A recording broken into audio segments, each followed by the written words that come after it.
싱클레어가 크로모를 만났습니다. 어떤 일이 일어날까요?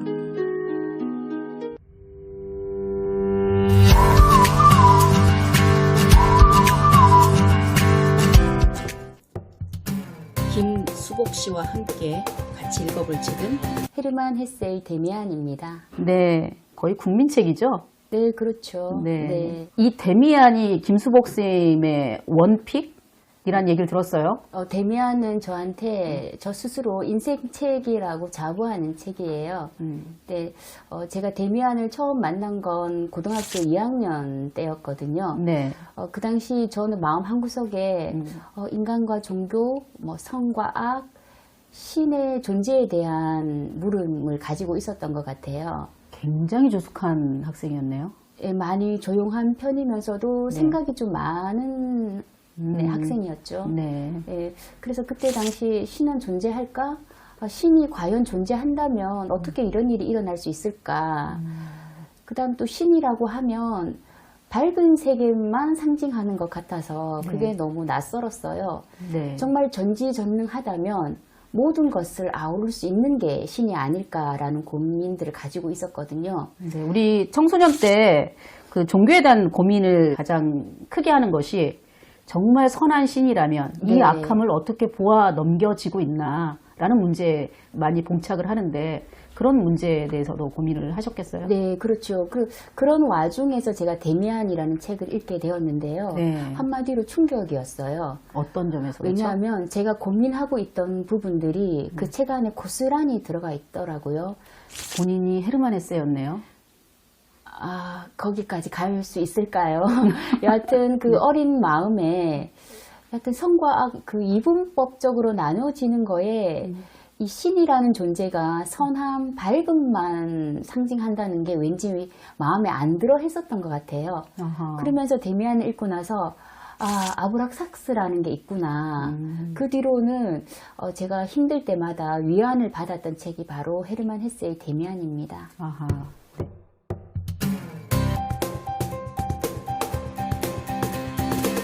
헤르만 헤세를 좀 소개시켜 주시겠어요? 헤르만 헤세의 책을 읽어보지 않은 사람은 많아도 이 헤르만 헤세나 데미안이라는 이름을 아마 들어보지 않은 사람은 드물 거예요. 그렇죠. 네. 그리고 항상 작가 선호도나 이런 걸 조사할 때 언제나 우리나라 아니면 일본에서도 상위에 랭크되는 작가라고 하더군요. 이 사람 매력이 뭘까요? 왜 이럴까요? 저는 헤르만 헤세를 떠올리면 그의 눈빛부터 먼저 떠올라요. 깊죠? 네, 아련하면서도 뭔가 번뇌에 찬 듯한, 하지만 그 번뇌가 불안한 번뇌가 아니라 뭔가 자유로운 눈빛, 그 잔잔함이 항상 보는 이로 하여금 마음을 편하게 해주는 눈빛인 것 같아서 헤르만 헤세의 그 눈빛. 근데 이런 내용이 책에서도 나오거든요. 네. 싱클레어가 데미안의 얼굴을 묘사하는 부분이 나와요. 아하, 그렇구나. 마치 흉바의 얼굴, 자기가 묘사하는 모습으로 닮아가는. 그렇죠. 네. 헤르만 헤세 소개시켜달라는데 소개를 아직 안 시켜줬어요. 네, 이제 네. 본격적으로 소개시켜 드리려고요. 어린 시절부터 한번 부탁드릴까요? 네, 그 헤세의 어린 시절은 무난하지 않았었어요. 네. 그 헤세는 엄숙한 종교 분위기가 물씬 나는 집안에서 태어났어요. 1877년에요. 헤세의 아버지는 개신교 목사였고요. 네. 그 어머니 쪽으로도 신학자 집안으로 아주 유명한 집안이더라고요. 네. 그래서 헤세의 어머니는 인도에서 태어나긴 했지만 교육은 독일에서 받았다고 하더라고요. 네. 인도에 가서 영국인 선교사와 결혼을 했는데요. 그 선교사와는 사별을 하게 됩니다. 그래서 재혼을 한 사람이 바로 헤세의 아버지였던 거죠. 그래서 이 헤세는 어릴 때부터 아주 꽤나 주관이 뚜렷한 아이였던 것 같아요. 네. 헤세의 어머니가 본인이 감당하기엔 너무나도 버거운 아이라는 말을 했다고 하더군요. 어머니에게 아이는 다 버겁지 않나요? 그래도 조금 순한 아이들 많거든요. 근데 그 헤세도 아버지 어머니를 존경하고 사랑하지만 부모님이 말하는 그 10개에 대해서 얘기할 때는 본인도 단호하게 돌아섰다고 하더라고요. 돌아섰다는 게 무슨 의미죠? 배척했다는 것이겠죠. 십계를? 네. 근데 기독교 집안에서 십계에 대해서 반감을 가지고 있는 아들이라고 한번 생각해 보세요. 네. 네, 어떤 상황인지 짐작이 가죠. 어려웠겠네요. 네. 그래서 그 헤세는 그 유명한 기숙학교, 신학교에 들어가게 되는데 네. 6개월 만에 뛰쳐나오잖아요. 네, 그랬을 것 같아요. 네, 그래서 그 이후로 자살을 시도하기도 하고요. 그래서 학교 선생님과 부모님은 헤세를 정신병원에 입원시키기도 하죠. 네. 어린 시절이 무난했다고는 볼 수 없죠. 네, 그 처절한 고뇌를 거쳐왔기 때문에 그 고뇌를 작품화시켜서 우리들에게 그 인간 본연의 고뇌의 모습들을 잘 보여줄 수 있는 것 같아요. 네, 맞습니다. 작가로서 헤세는 어땠을까요? 네, 헤세가 신학교에서 뛰쳐나올 때 했던 말이 많이 회자되고 있는데요. 네, 어떤 말이죠? 네, 시인이 아니면 본인은 그 무엇도 되지 않겠다라고 말을 합니다. 아하. 네, 그래서 그 일반 학교에 한 1년 정도 다녔었는데요. 그것마저도 스스로 포기를 합니다. 그리고 그 부모님을 안심시키기 위해서 시계 수리공으로도 일을 했었고요.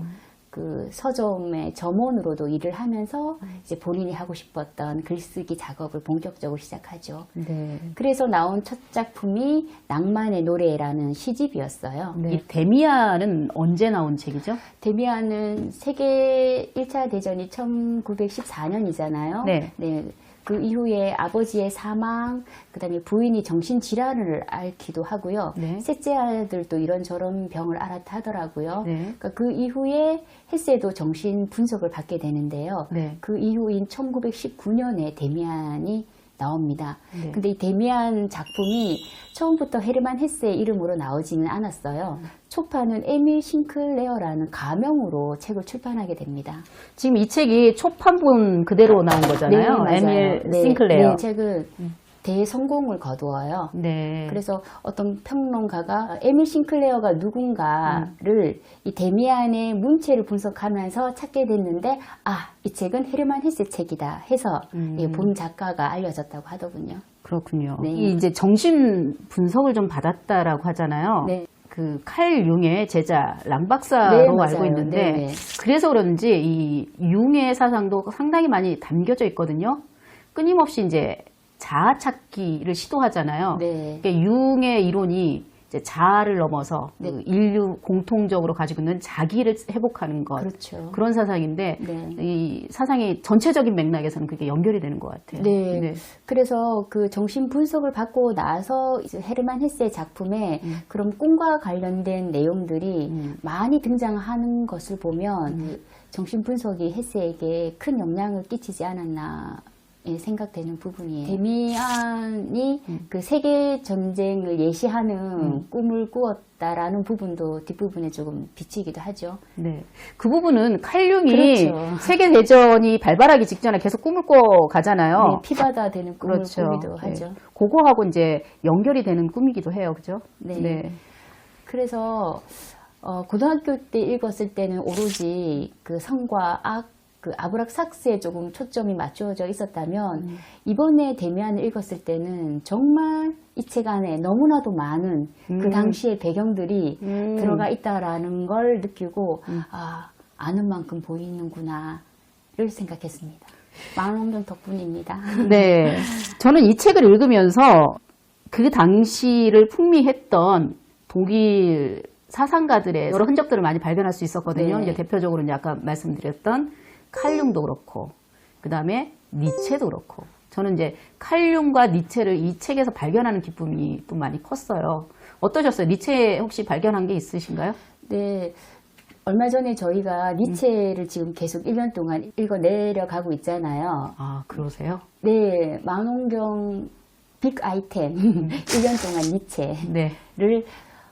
저도 이 데미안의 니체와 겹쳐지는 부분이 있어서 반갑기도 했고 또 다르게 니체를 이해하는데 도움을 조금 받았던 것 같아요.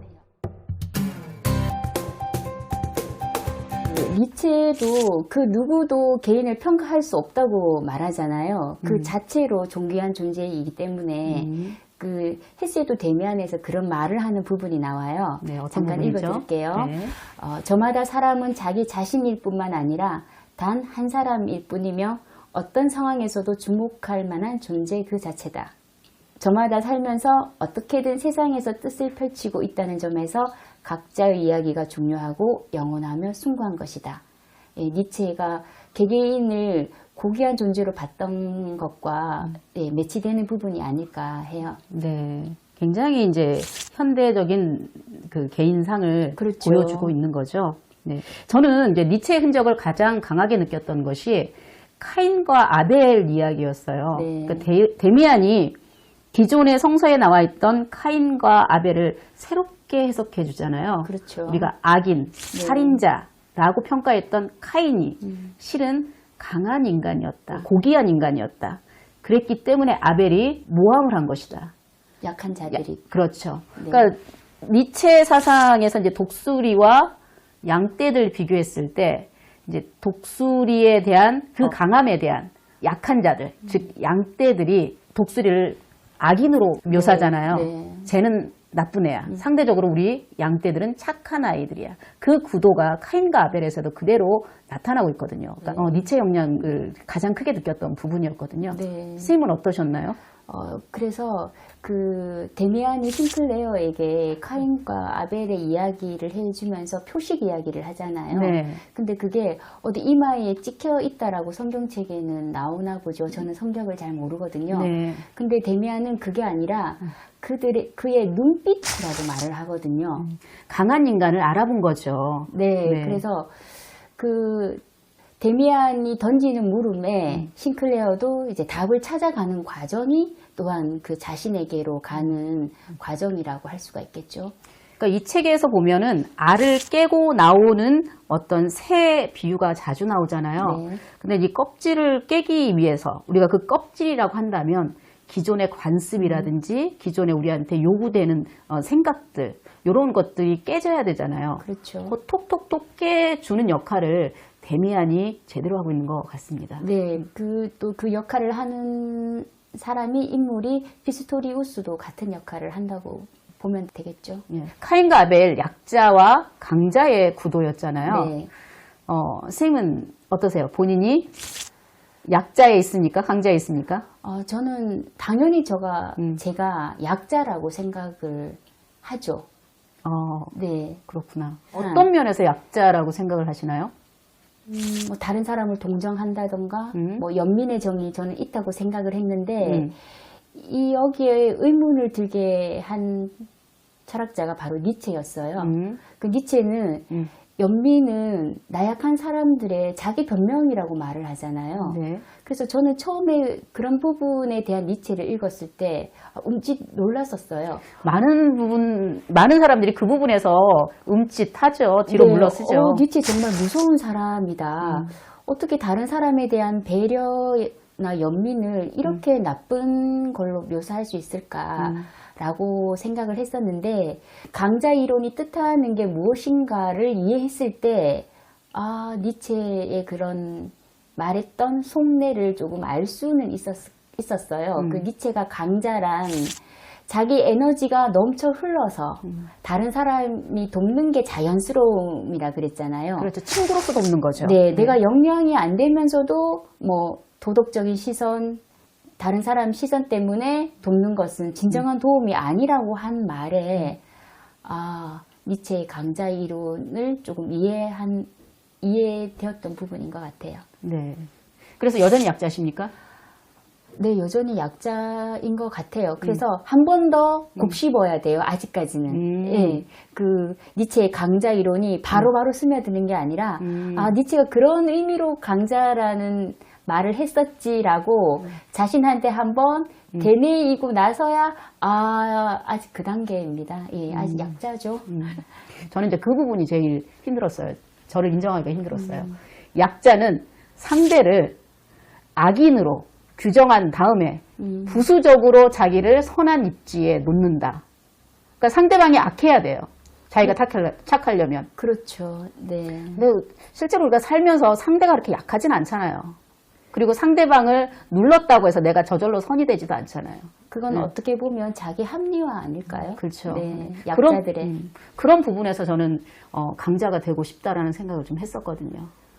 하지만 강자는 여전히 저한테는 무거운 짐이에요. 네. 왠지 약자가 사실은 편하잖아요. 핑계를 대면 되고. 그렇죠. 그 다음에 누군가한테 탓하면 되고. 네, 기대면 되니까. 그렇죠. 근데 이제 조금은 저도 저 스스로 일어서야 되지 않을까라는 생각으로 그 니체의 강자 이미지를 한 번씩 떠올리곤 합니다. 네. 주인공 싱클레어가 깨끗함, 용서와 사랑, 책임과 의무 등을 나타내는 밝은 세계와 술, 주정뱅이나 도둑, 강도, 불쾌한 냄새, 소음 등이 나는 어두운 세계의 경계에 있는 인물이죠. 그런 싱클레어가 밝은 세계의 상징인 아버지, 어머니를 떠나서 신과 악마가 하나 되는 아브락삭스, 그리고 자기 자신을 찾기 위해 방황과 혼돈, 고독, 고통의 시간을 보낸 본인의 유년 시절을 이야기하는 내용이에요. 그 여정에서 다양한 인물들을 만나죠. 프란츠 크로머, 데미안, 피스토리우스, 그리고 상상 속의 여인 베아트리체, 데미안의 어머니인 에바 부인들을 만나는 과정의 이야기라고 할 수 있죠.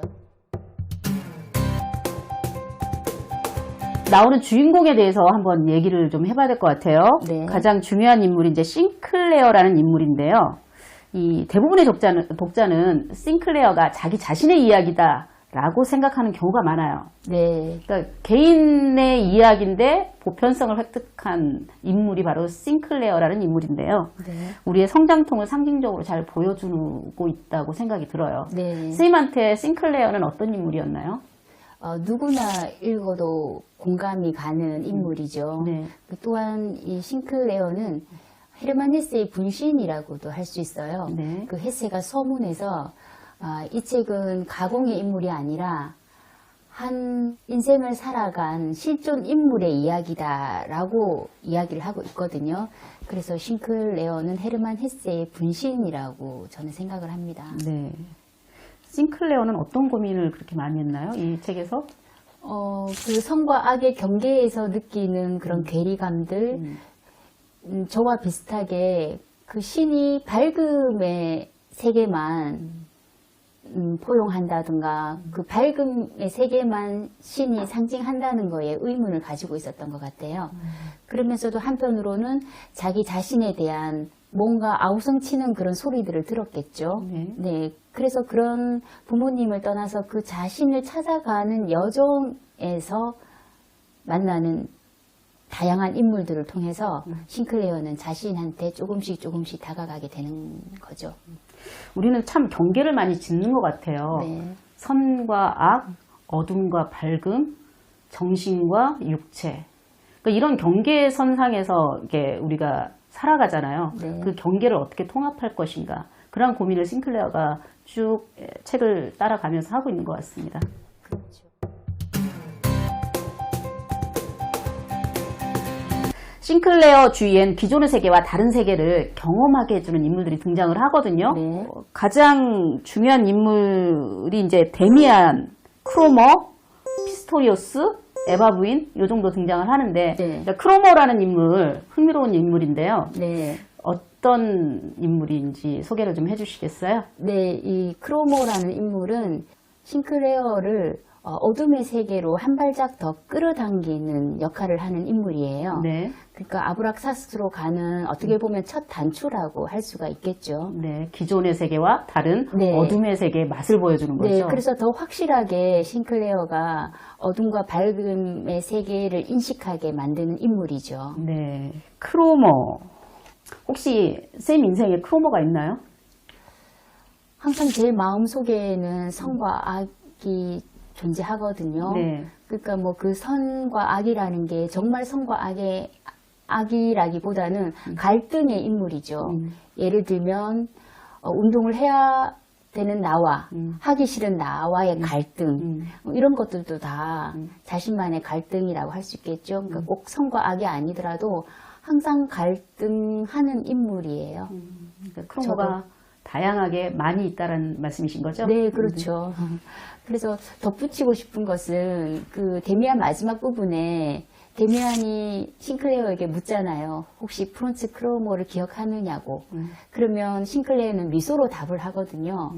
저는 그게 크로모가 앞부분에 잠깐 언급되고 많은 인물이지만 그 마지막 부분에 다시 나왔다라는 건 싱클레어의 마음속 한 부분에 어둠의 한 부분으로 계속 존재하고 있었음을 나타내는 게 아닌가라는 생각을 해보게 됐습니다. 그리고 이제 싱클레어가 네. 크로모의 존재를 네. 인정을 하는 거죠. 자기 안에 크로모가 있음을. 그렇죠. 우리가 그 밀어낸다고 해서 밀어내지가 않잖아요. 네. 네. 그 다음 나오는 인물이 이제 피스토리우스예요. 네. 예. 저는 가장 감정이입을 많이 한 인물이 이제 피스토리우스거든요. 어떻게 보셨어요, 피스토리우스는? 피스토리우스는 안타까움과 연민이 느껴지는 인물이라는 생각이 들어요. 네. 이 피스토리우스는 싱클레어가 자신의 고향을 떠나서 타지방에서 기숙 생활을 하고 있을 때 싱클레어는 더 그 불량 소년이 되고요. 나쁜 그렇죠. 친구들과 어울리고 술을 마시거나 더 그 흔히 말하는 어둠의 세계로 가게 되잖아요. 깊숙이 들어가죠. 네네. 네. 거기에서 한 발짝 나오게끔 도와주는 인물이 물론 그 전에 베아트리체라는 상상의 여인도 있었지만 네. 현실적으로 도와주는 인물이 바로 이 피스토리우스예요. 어떻게 도와줬나요, 피스토리우스는? 그러니까 피스토리우스에게 뭐 아브락삭스 신에 대한 거라든가 옛날의 종교라든가 종교의식이라든가에 대해서 아주 찬찬하게 설명을 싱클레어에게 해주죠. 왜냐하면 이 피스토리우스도 본인이 목사가 되려고 했던 사람이기 때문에 그쪽에 다양한 신들에 대해서 지식이 많았었다고 볼 수 있죠. 네. 그런 것들을 싱클레어에게 하나씩 그래서 그 싱클레어가 지금 고민하고 있는 것들이 개인의 문제가 아니라 인류 보편의 문제이고 제대로 된 인간이 되려면 반드시 거쳐야 되는 과정이라는 충고를 통해서 싱클레어가 스스로 일어서는데 저는 가장 큰 역할을 한 인물 중에 하나가 아닐까 생각합니다. 그런 충고를 해주는 사람이 옆에 있으면 참 위안이 될 것 같아요. 네. 내가 가는 이 길이, 내가 하는 이 고민이 나만의 것이 아니다. 보편의 것이다. 네. 라고 했을 때 우리가 이제 동질감을 느끼잖아요. 네, 그렇죠. 연대의식도 생기고. 네. 네. 피스토리우스하고 이제 거리가 멀어져요, 나중에는. 네, 그렇죠. 네. 네. 결정적인 계기가 네. 뭐였죠? 결정적으로 이 피스토리우스는 한계점을 가지고 있는데요. 네. 바로 과거에 머물고 있다는 겁니다. 네. 네. 그 싱클레어에게 불을 피워서 그 제가 되는 연꽃, 불꽃 이런 것들을 설명하면서 옛날의 종교의식이나 이런 걸 설명하는데요. 그게 계속해서 반복되다 보니까 싱클레어도 어느 순간 앞으로 나아가야 되는데 왜 이렇게 자꾸 과거에 머물러 있나 그러면서 하루는 피스토리우스에게 곰팡내 나는 이라는 단어를 쓰게 됩니다. 물론 그 말을 처음에는 후회하지만 싱클레어가 나중에는 물론 피스토리우스에게 미안한 감정을 가지고 있지만 미안하다고 말하지 않아요. 왜냐하면 피스토리우스가 극복해야 될 부분이기 때문에 그렇게 여지를 두는 것 같아요. 그러면서 자연스럽게 멀어지죠.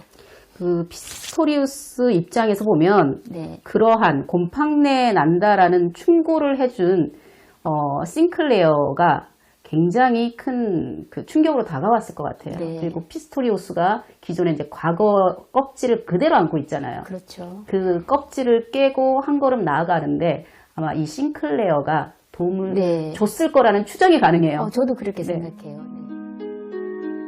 어떤 크로모를 만나고 계신가요? 여기는 인문숲입니다. 이 영상은 지역신문 발전기금의 지원을 받아 제작합니다.